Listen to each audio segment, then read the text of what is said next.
I'm Lea Soltau. So I was doing my diploma here at the ATTP, and I was finishing the course 2 years ago. So I was not really doing a course, so it was more or less a discussion, and always this diploma one-to-one setting with Vera. It was, I think I would recommend it in a way how theory could get a quite personal and a kind of an actuality in a way of looking towards the world. So not to having something which you could take and use, but really looking through it, look through the eyes of something, and therefore getting another perspectives. And this was maybe one of the really belongings, or the real, the ways how I wanted to integrate something, a lot of people into the work, how I could maybe find different views and get those the theory kind of a vivid actuality through the way how I wanted to look on it. I would recommend it to everybody. Maybe for me it's the theory. It's a way how to get a feeling towards the world, and then it's always about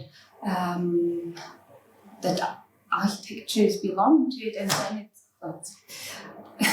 so for me it's always to get to get an understanding towards the world, and then therefore I think it's very important to have a feeling in which kind of setting, in which kinds of surrounding we are building, but on the other hand also to get used to different ways of thinking, to get quite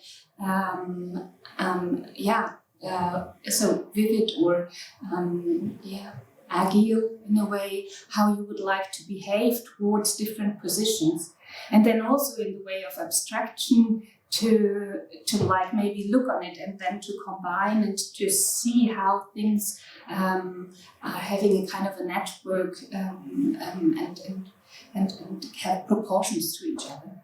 So it was a diploma thesis. It was quite a long process. I had 2 professors. So it was on the one hand Vera from ATTP, and then it was Astrid Stauffer from Hochbau. And this is somehow showing the setting I wanted to do. So the name of the work was Mikrologien, Räumlichen, Erlebens und architektonische Gesten, and it has 3 parts. It has a theoretical part, a canon, and a designing.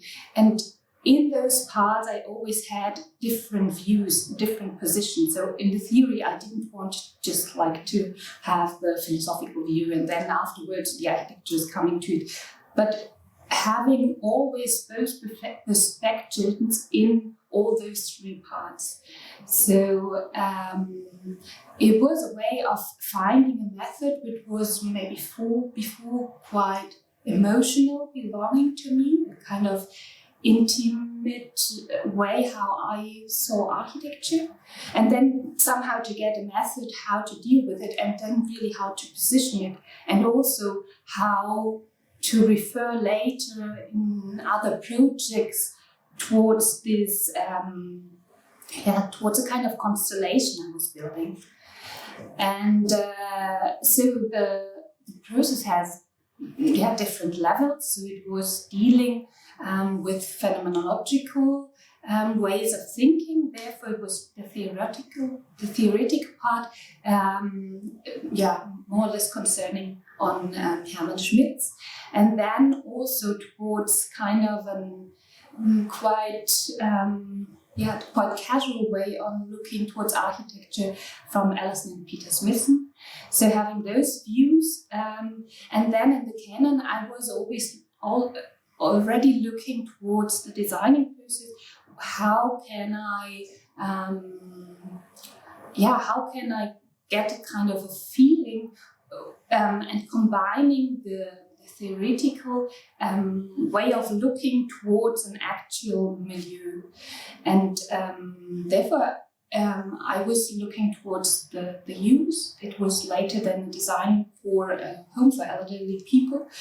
And it has a kind of, I was working in a home for elderly, so I was trying to put the theoretical thoughts towards a kind of personal and relation towards the world. So it was like combining, putting different layers together, and then having the idea, okay, how could then these architecture process and these designing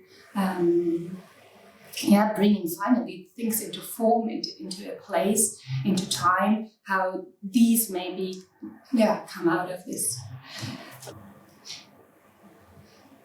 I was dealing with different layers of abstraction. So at the beginning, or with different layers of abstraction, always at the same time, more or less I was trying. It was this method which gave me at the end a kind of Denkbewegung, which now I had the feeling I could somehow lean on.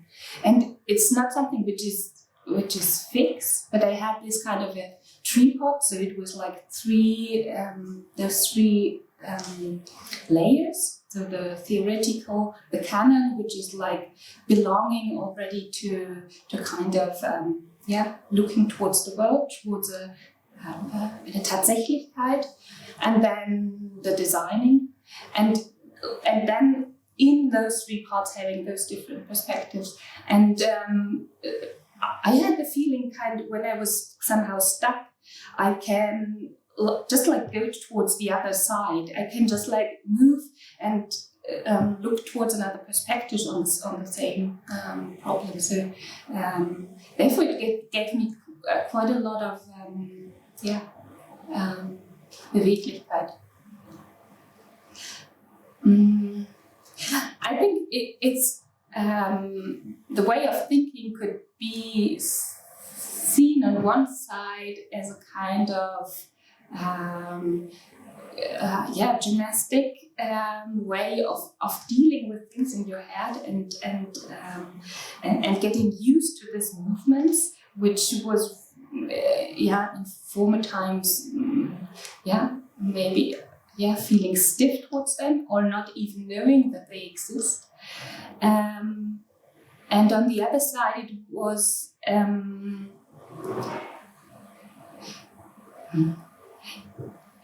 it has to do with the way of how to use words. So it was really a kind of process. I always wanted to clarify my methods, which I was kind of casually using without really knowing what I was doing. And therefore it was it has a process of maybe stumbling at the beginning, then trying to understand, and then being absolutely overwhelmed by a kind of vastness of space and the heavy weight of words which they could mean, and then feeling quite speechless, and then trying to get used to this kind of unknown space which is before you. And maybe this is now also something when I'm writing articles or something like this, it's kind of, I know the feeling that I could enter these kind of spaces. I could lean on some methods and on some ways how and those thinking gestures, how I could use them. And then somehow trusting in stepping into the space and having the feeling during writing, clarifying, and even thinking as writing process to come to somehow to a goal, or it's not something which is finished then, but to step forward in this process. So for me, the discussions were, it was more or less this, like understanding the process, getting a feeling towards it, having a lot of things I can't grasp even now, but knowing how I can deal with it, and then maybe to get used to it every time I'm doing it again and again. Yeah. So I did complete breast studies finally, and I'm working in an architecture office, and I'm trying to still having those more or less maybe two sides. So trying to be as situative as I can and as abstract as I can. So maybe having the feeling that those two opposite sides are like giving the space for the way how I would like to see architecture, how I would like to deal in it. And being as situative as I can may be the kind of planning process.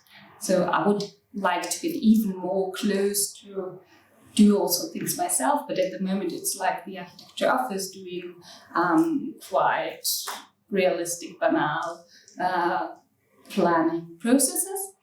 And then on the other hand, trying to be as abstract, so trying to build circles in which I could think. So we're trying to do a small platform,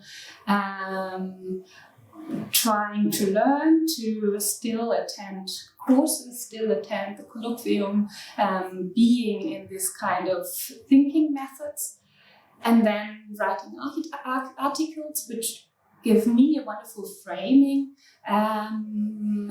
how maybe, kind of a project could evolve, and then like tier things which are coming to me, which I'm interested in, getting them into a kind of setting. And it's always kind of really wild process, because I didn't know if everything will come together or finally it's just like breaking apart. But and then it's this that I could somehow lean on the process. Yeah. Maybe the process was a lot. She was always kind of giving me a clarity what I'm doing. So she was looking on it and then somehow trying to say, okay, this gesture is now this kind of thing, what you're doing. Is this the thing you would like to do? And are you sure of it? And so it's always, bringing a lot more of things towards it, and then getting another perspective towards what you are doing, and putting the things I was writing into this vastness of philosophical milieus. So it was often quite overwhelming. I know a lot of people recording those kind of discussions because you couldn't grasp everything, so maybe not even anything, I don't know. So trying to clarify where you are standing in this kind of vastness, and then towards me it was a kind of a process. Okay, is this the point where I would like to stand? And I don't know if I could really. Maybe I have to think a bit more of how really to clarify her methods she was using. Yeah, and at the end it was wonderful because it was clear that at the end it was my project, and she was much more directly referring to more and more details, and like we really tried to clarify and to order all those things, which was very productive. So it was coming from this vastness and all those milieus, being more precise, and then at the end really giving the project towards me, so for me. So it was mine, and then I was doing it. And I could see at the end the points where we had been working more or less, and reading the resume, which is kind of maybe a kind of romantic view towards the whole process, which was then, which was just the feeling I had at the end. Yeah.